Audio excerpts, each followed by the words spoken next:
शांति। आज 4 तारीख की मुरली का स्लोगन है, विस्तार को सेकंड में समाकर ज्ञान के सार का अनुभव करो और कराओ।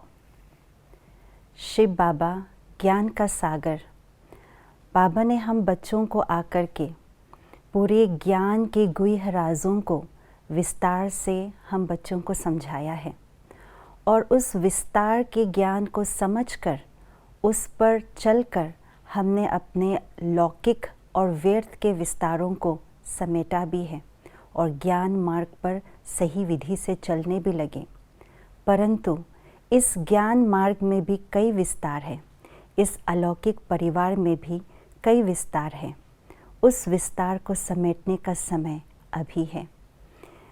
समय अनुसार वर्तमान समय जो संगम का भी अंतिम समय है, इस समय हमें विस्तार में न जाकर सार स्वरूप बनने की आवश्यकता है।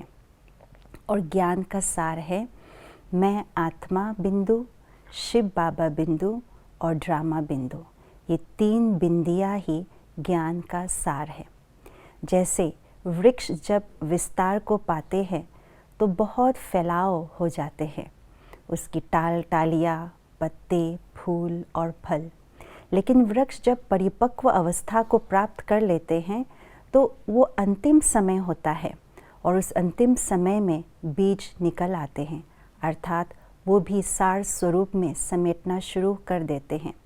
इसी प्रकार से बीज रूप शिव बाबा ने पूरे ज्ञान के वृक्ष अर्थात विस्तार को फैलाया, लेकिन अभी संगम के इस अंतिम समय पर बीज रूप शिव बाबा वापस हम सभी को ये कह रहे हैं कि बच्चे सार स्वरूप में टिक जाओ, अर्थात बीज रूप जो ज्ञान का सार है 3 बिंदी, इसका स्वरूप बन के इसका अनुभव करो और कराओ।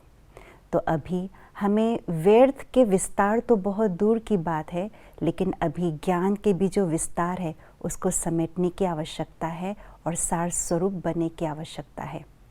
जब हम ज्ञान में विस्तार में जाकर के समझाते हैं तो संकल्पों की एनर्जी भी लगती है और बोल की भी एनर्जी लगती है। और जब हम विस्तार में अति विस्तार में चले जाते हैं तो बीज अर्थात शिव बाबा को भूल जाते हैं और विस्तार में ही रह जाते हैं। लेकिन बाबा कहते हैं अभी सार स्वरूप बनो, मुझ बाप को याद करो, लेकिन पहले अपने स्वर स्वरूप में टिको और ड्रामा का फुल स्टॉप लगाओ। तो यही ज्ञान के सार के अनुभव करना और कराना है। सेवाओं के विस्तार को भी सार स्वरूप में लाना है, अर्थात मनसा सेवा, दृष्टि वृत्ति से सेवा, वाइब्रेशन से सेवा, और ये भी इस ज्ञान के सार से ही हो पाएगा।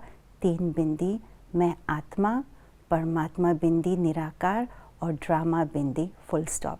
तो चले आज के इस स्लोगन से हम 3 बिंदियों का अभ्यास कर ज्ञान के सार का अनुभव करें और दूसरों को कराएं। ओम शांति।